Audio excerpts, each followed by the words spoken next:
In today's video, I'm going to teach you how to insert picture in Affinity Designer. By the end, you'll know the cleanest way to bring an existing image into your design so it lands exactly where you need it. Start by opening the Affinity Designer app on your computer.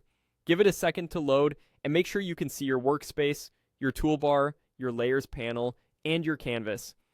If you already have a design file you're working on, keep it open. We'll come back to it shortly. Next, go to the menu bar at the top left and click File. From that menu, choose Open. This tells Affinity Designer you want to open an existing file from your computer, and it will bring up your system's file browser. In the file browser, navigate to the folder that contains the picture you want to use. Click the image to select it, and then click Open to confirm. Affinity Designer will open that picture in its own tab or window inside the app.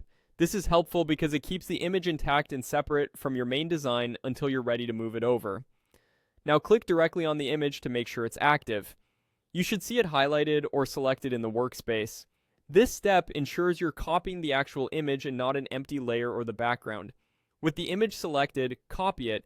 You can do this by going to the Edit menu and choosing Copy, or by using the shortcut Command+C on Mac or Control+C on Windows. Copying from the image's own tab keeps the full asset ready to paste without altering the original file.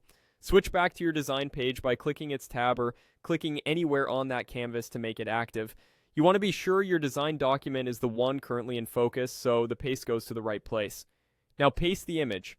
Go to Edit and choose Paste, or press Command+V on Mac or Control+V on Windows. The picture will appear on your design page, ready to position. If it comes in large or small, that's normal.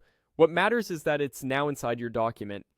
From here, you can place it where it belongs and continue designing with it alongside your other elements. A quick tip, keep an eye on the Layers panel to confirm the image sits on the correct layer for your workflow, and save your document after pasting so your changes are preserved. That's it. Opening, selecting, copying, switching back, and pasting. Follow these steps and you'll reliably insert pictures into Affinity Designer without disrupting your existing layout.